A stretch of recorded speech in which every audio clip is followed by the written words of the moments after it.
When we talk about visionary albums that blend science fiction, social commentary, and genre-bending music, few do it as boldly and beautifully as Janelle Monáe's The Archandroid.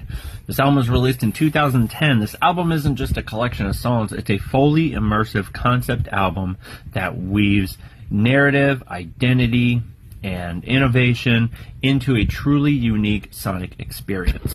At its core, the Archandroid continues the story of Monáe's alter ego, Sydney Mayweather, a time-traveling android from the year 2719. Cindy is a messianic figure, a literal Archandroid sent back in time to free the opposed civilians of Metropolis, a dystopian city where androids are created as second-class beings.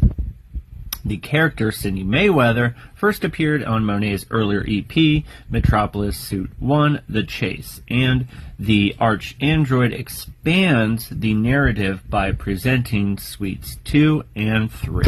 So the inspiration behind this concept comes largely from Fritz Lang's 1927 silent film, Metropolis. The film is an android, is created in the likeness of a revolutionary woman, and explores the conflict between ruling elite and the working class. Now, Monáe takes that imagery and flips it, recasting the android as a, liberator rather than a tool of control.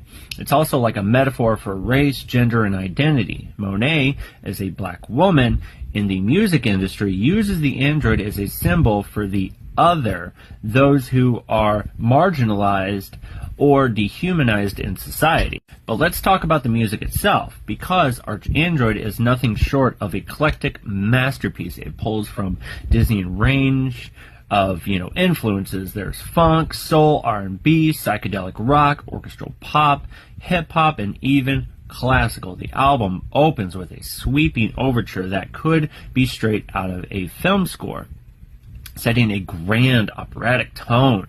From there, you're thrown into this high energy of funk of, Dance or Die, featuring Saul Williams, amazing guy, followed by the James Brown meets Prince swagger of Tightrope, which, became one of her signature tracks. You can hear echoes of Outkast in her production, no surprise since Big Boy has been one of her earlier companions, but also nods to David Bowie, Stevie Wonder, and even the Afrofuturism of Sun Ra. What ties it all together is Monáe's fearless creativity. Each song feels like a chapter in a novel or a scene in a film, but the transitions are so smooth, the emotional flow is tight, and the vision never loses focus at all. Lyrically, she tackles themes of freedom, rebellion, love, and transformation with tracks like Cold War and 57821 are both sonically lush and emotionally cutting. There's this constant tension in her music between control and chaos, between being programmed and breaking free. That duality is what gives this album its soul. The Archandroid isn't just about Sydney Mayweather's journey, it's about all of us who've, ever felt like outsiders, who've had a narrative oppressive, system, or who's dreamed of liberation through art, love, and community. Monáe isn't just telling a science fiction story, she's using the science fiction story to reflect a real human struggle. And in doing so, she places herself in a long tradition of Afrofuturism where, black artists imagine futures that center black voices, experiences, and joy. So in conclusion, the Archandroid is more than an album. It's a manifesto wrapped in melody. It, challenges the boundaries of genre, narrative, and identity while offering a bold vision of freedom through the lens of Afrofuturism. Janelle Monáe didn't just create music, she built a world, invited us into it and handing us the blueprints of revolution.